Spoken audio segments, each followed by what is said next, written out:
It is Tuesday morning. Good morning and welcome to the first news bulletin right here on TV3. We come to you straight from our studios in Accra, and we are also streaming live on Facebook at TV3 Ghana. My name is Safwa Boyne. Now coming up this morning.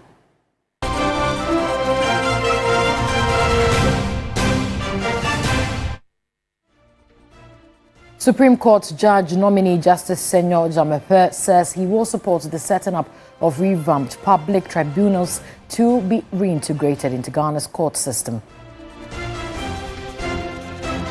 Also coming up this morning, CLOSAC hints of another strike in 14 days if government fails to implement revised conditions of service and a new salary structure.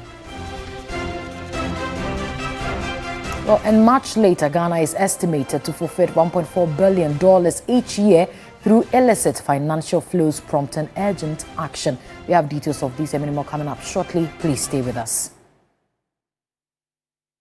Many thanks for joining us this morning. Let's settle for the details now. And the Supreme Court Judge nominee Justice Senyor Jammeh has said that he will support the setting up of public tribunals which existed in the past. According to him, with the tribunals in place, it will allow the traditional courts to focus more on civil cases, thereby ensuring faster justice delivery. He was responding to questions when he appeared before the Appointments Committee of Parliament to be vetted. Would you advocate for the setting up of public tribunals again to speed up or assist with the justice delivery? I like the way you put it. That's exactly what I would do. But unfortunately, it's a wrong perception. People are more relaxed when they appear before the tribunals because, you know, the panel is three. Two ordinary people and the judge, who is a lawyer. They are more comfortable from my experience. Don't you think Justice Senyor Jammeh sitting with two ordinary Ghanaians on a public tribunal will bully them with his law? Law is 20%. Wisdom is 80%. Don't underrate those people. They may not know the technical terms, but the wisdom in every case, they know. And you can't bully them. We shouldn't lose sight of the fact that the qualification of the tribunal chairman is the same as the High Court judge. And then more criminal cases will go to the tribunals because they wouldn't do civil. So it gives more chance to the mainstream court to have more time for civil cases. So I am always for the tribunals. We need more of them, especially the lower tribunals. Justice emanates from the people. Why don't we give them courts manned by the people from whom justice emanates? So I am always for the tribunals. And the Constitution says it has to be done, so it has to be done. Justice Senyor Jammeh, also in responding to questions from the majority leader, Mahama Ayariga, said he agrees more courts and judges are needed as they are overburdened with cases. One Chief Justice says that there are delays in the administration of justice. Supreme Court judges are overburdened and they have to write opinions, they have to hold conferences, and if you have less than 20 judges, it definitely affects the administration of justice at the level of the Supreme Court. Do you agree with that? The framers of our law, the Constitution, know why they haven't put a limit onto the number of Supreme Court judges. It's not capped. I keep saying that the law is always evolving. Maybe there's a reason. So far as the Constitution doesn't cap the number of judges, I am for it. Thank you. The second argument that the Chief Justice makes is that we tend to compare ourselves with the US and say the US has a Supreme Court and they have only 9 judges. But yeah. So they are not overburdened like we have here. So if the argument of in that letter you says that due to delays and caseload, number of judges be increased, fine, I support it. But I guess that the flexibility is there for the evolving nature of the system, which there must be justification for every additional judge. Thank you. On appointment of women to the Supreme Court as judges, Justice Jamefe said he would only support the appointment of qualified women to the highest court of the land, and not just any woman at all, just to satisfy gender parity. The nominee also stated that he does not support the suppression of investigative journalism, even in efforts to safeguard the image and dignity of the judiciary. Evelyn Tinkma, TV3 News, Accra. Let's also stay on the veteran yesterday because Justice Senyor Jamefe has also been explaining what the case may be when the President, Vice President and the Speaker of Parliament are all absent from the country.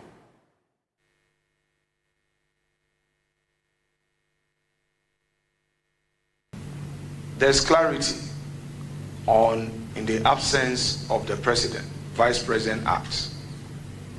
In the absence of the Vice President, the Speaker acts. And in fact, that has received judicial blessing. In the absence of all these three, the Chief Justice would have to act or take the presidential oath as acting president. Like you rightly said, if the president is not there, the vice will take the oath. If it's not there, then the speaker, and then it goes down to the Chief Justice. But unfortunately, during that period, there wasn't a substantive Chief Justice, but we had an acting Chief Justice. I don't think the law says that the acting Chief Justice should take an oath. So your answer will be different if there is a substantive Chief Justice. Yes, ma'am. And your view is that in that instance, the Chief Justice will have to take the presidential oath as acting president, correct? Yes. All right. Would there be a requirement for the Speaker to take presidential oath when acting in the absence of the President and the Vice President? If the law says he needs to take an oath, he has to take it. If it doesn't say so, then he doesn't take it. But does the law say so? Yes. In an era of instant global communication, does this distinction remain constitutionally necessary?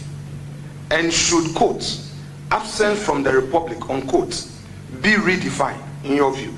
Absence, it has a different meaning now. Yes, the Constitution says there should be no vacuum. If you are in contact with those who you work with, and the period is that short, maybe one day, I don't think there should be this ceremony when you are coming back the following day for somebody to swear an oath. Is my law departing from the law is the law? I'm not departing from it. Still on the veteran, and Supreme Court nominee said Dennis Dominic Ajay says Ghana's presidential line of succession must remain strictly limited to the President, Vice President and Speaker of Parliament, explicitly excluding the Chief Justice. Speaking during his veteran, he argued the Constitution was deliberately designed to cap the legitimacy of succession and cautioned that extending succession to the Chief Justice could risk legal and political instability in times of crisis. When we talk about the absence of the president, there is something in interpretation which we call capping legitimacy, meaning that whenever you are interpreting or wherever you are providing events, it should end somewhere. So here, if you look at the intention of the lawmaker or the purpose of the law, at any point in time, one of the three must be in Ghana. You cannot extend it to the Chief Justice because the law does not say so. If you go to Article 57, precedence, where the law wanted to say so, the law said that precedence, in the absence of the President, it is the Vice President and Speaker and Chief Justice. That one is about precedence in the absence of this. But when it comes to in the absence of President, Vice President, Speaker, in terms of governance, it is not the duty of Chief Justice. So my simple understanding is that it is to give legitimacy and to end the cap. So the cap has been fixed, the three. Because why do you go? So in that sense, you also go to say that in the absence of the Chief Justice, then in the absence of that person, in the absence of that person, then what is the essence of providing for leadership in your country? It could be a bad practice. Because why do you involve a judge or Chief Justice whose role is resolution of disputes, which is different from the role of the executive? If it extends to Parliament, there's nothing wrong because they are politicians. They were voted for. They put up their campaign, and at the end of the day, they were voted for. So they can act. But where the Chief Justice, you are supposed to be independent, impartial, and you are to go and perform executive function, it will violate every principle of rule of law. The veteran will surely continue today as well. But away from that, wife of former Finance Minister Ken Ofori-Atta says her husband has undergone a successful robotic-assisted radical prostatectomy to deal with prostate cancer. A release issued and signed by Angelo Ofori-Atta regretted the Office of the Special Prosecutor's timing to issue a red alert on her husband, adding that process has been difficult, but doctors are pleased with the procedure. She stated Kenneth has always been resilient and is bearing up well and focused on doing whatever he can to be restored to good health. Angela Ofori-Atta extended gratitude and support through prayers for her husband.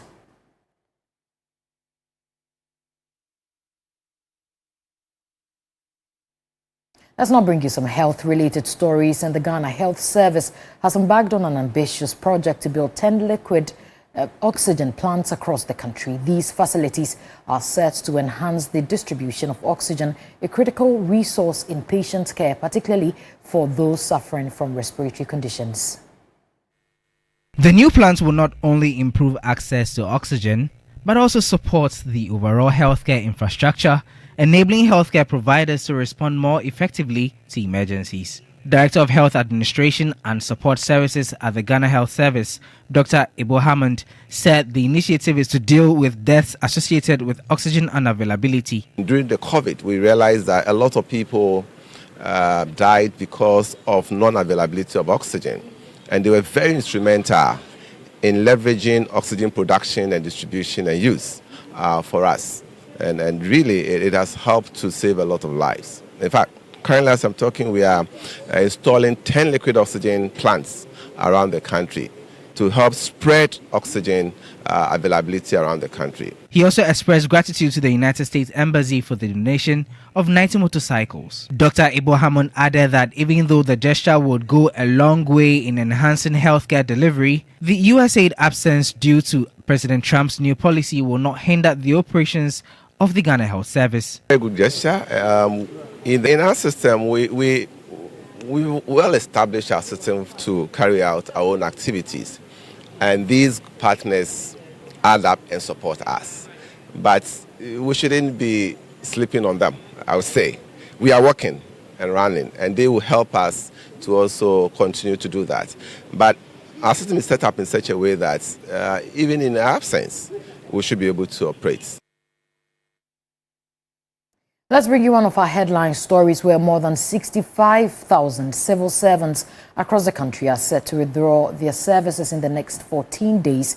According to the Executive Secretary of CLOGSAG, Isaac Bampoado, government has failed to implement their revised conditions of service and a new salary structure. Meanwhile, CLOGSAG has also instructed 3,000 staff of the Births and Deaths Registry to stay at home, citing verbal abuse allegedly directed to them or at them by the registrar Samuel Adumboche. Government is facing fresh pressure from civil servants as the Civil and Local Government Staff Association of Ghana, CLOGSAG, threatens to withdraw its services within the next 2 weeks. The threat follows government's failure to implement a new conditions of service agreement and salary structure signed with CLOGSAG last year. Both parties had agreed that the implementation would begin in January 2025, but the commitment remains unfulfilled despite 5 separate meetings with the Ministry of Labour. Tensions are now rising among over 65,000 civil servants nationwide. The Executive Secretary of CLOGSAG, Isaac Bampoado, insists the government has run out of time and that CLOGSAG members will begin the industrial action in 2 weeks. Now we have a situation, even media people are calling us, CLOGSAG executives, what are you doing about the MOU that you signed with government? When is it going to be implemented? So this is a situation we find ourselves. It's not our fault. And let me repeat, we are not negotiating. We've already negotiated. We've already justified why we have to have our own salary structure. This development comes on the heels of the nationwide strike by the nurses and midwives last week, where 128,000 health workers withdrew their services. That strike was only suspended after parliamentary intervention, but government still struggling to meet their financial demands. CLOSAC, however, says it is unmoved by government's financial challenges. Even if we say it's not in the budget, in the financial regulations, we have what we call supplementary budget. We always prepare supplementary budget. So that's a lame excuse.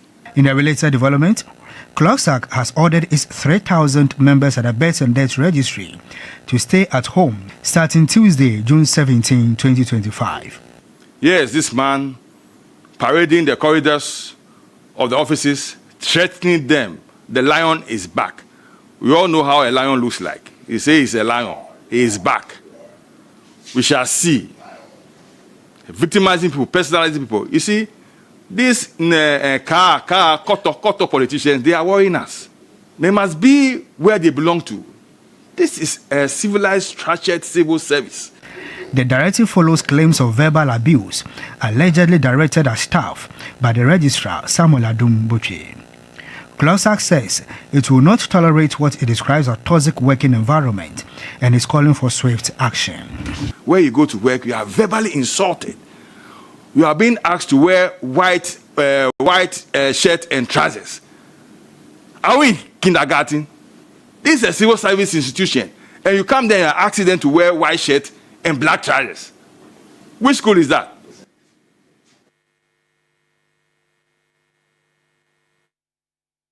Let's take you to education now. In the Ghana National Council of Private Schools, GNCOPS, says private schools joining the free SHS program will not be part of the double track system. National Executive Director of GNCOPS, Obimfo Nanakwesi Jetua, expressed support for the government's decision to include private schools in the initiative. The Ministry of Education recently announced that 25 private senior high schools have been added to the 2025 school selection process under the free SHS program. These approved schools are located across all 16 regions. The inclusion of private schools is expected to increase access to secondary education and ease congestion in public senior high schools. National Executive Director of the Ghana National Council of Private Schools, Obimfo Nanakwesi Jetua, reaffirmed the private sector's readiness to collaborate with the government to strengthen the education system. There will not be any reasonability behind this, where the private schools are also going to do double track. So we are coming in as solution to eliminate or remove the double track systems. The suitability of the allocation, the education infrastructure, the staff strength, and their visibility of readiness to start contributed to the selection of these schools. He also encouraged other private schools interested in joining the free SHS program to prepare for inclusion in the next academic year. Government is going to spend equivalent amount of expenditure that could have spent on a child if the child is in the public school. And so in terms of the uniform, in terms of any other expenditure that comes with running a day school. Don't forget that the private schools at this point in time is coming in as day schools. We are very strong and we are very clear in our minds that next year or the next academic year, that is 2026-2027 academic year, the number of 25 will shoot to about 100 or 150 schools. And that was it for NACOPS. But still on education, the Minister for Education, Haruna Idrisu, has directed the Ghana Education Service to launch an immediate investigation into an incident where BECE candidate was prevented from writing the exam due to late arrival. Speaking during a visit to the Garrison School BECE Center in Accra, Haruna Idrisu expressed deep concern over the matter and called on the Director General of the GES to act swiftly to ensure justice. There is a student who was involved in an accident, and when he arrived late, was prevented from undertaking the exams. So it will be a double tragedy for him. He suffered emotional trouble and trauma, and also associated barring from the examination. The Director General of GS and his men are investigating it, and appropriate remedial action will be taken to allow him progress where necessary within the rules with the assessment authorities of the country. The Education Minister, Harun Edrisu, was accompanied by the Minister of Defense, Dr. Manibuama, as they interacted with students and monitored proceedings at the examination center. More than 600 candidates are sitting for the BECE at the Garrison School. The Minister for Defense, Dr. Manibuama, also offered words of encouragement, urging students to stay focused and confident throughout the examination period. Just do the questions that you can answer best first. Don't waste time on the difficult questions. Cover everything that you can do first before you come back and concentrate on the difficult ones. Later, the Minister of Education, Harun Edrisu, visited the La Salem Primary School, where he once again urged candidates to give up their maximum effort. He also addressed the unfortunate incident involving the student who was denied access to the exams. You are the wealth and the future of our country. Therefore, proceed with integrity, not more. Proceed with honesty. You can pass these exams in honesty and with honesty, and tomorrow you provide leadership for this country in honesty and with honesty. The 2025 BECE is underway nationwide, with thousands of students participating. Authorities say they remain committed to ensuring a smooth and fair process for all candidates. Away from education, let's bring you a last story where Ghanaian businesses are being urged to re-strategize and to look inward as the country risks losing over $1 billion in export earnings due to new U.S. tariffs. Emerging Markets Advisory, a trade and policy think tank, warns that Ghana, along with several other African economies, could suffer significant setbacks from the imposition of over 10% tariffs by the United States on select imports.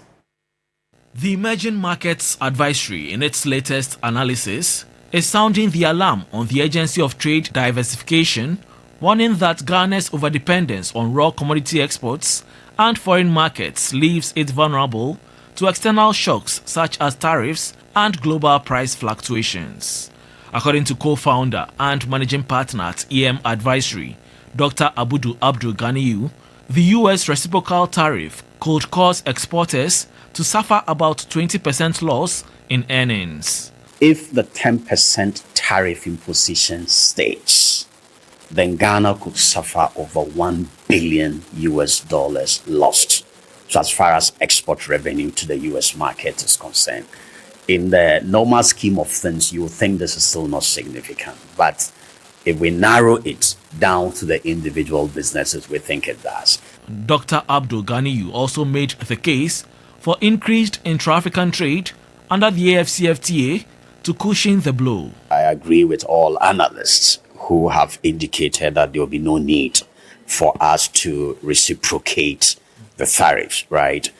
We rather have to look at what measures to take to mitigate the impact, especially at the micro level. And that'll be all for the morning news right here on TV3. Thanks for joining us this morning. New Day continues right after the breather. My name is Safwa Boahine. Have a wonderful week.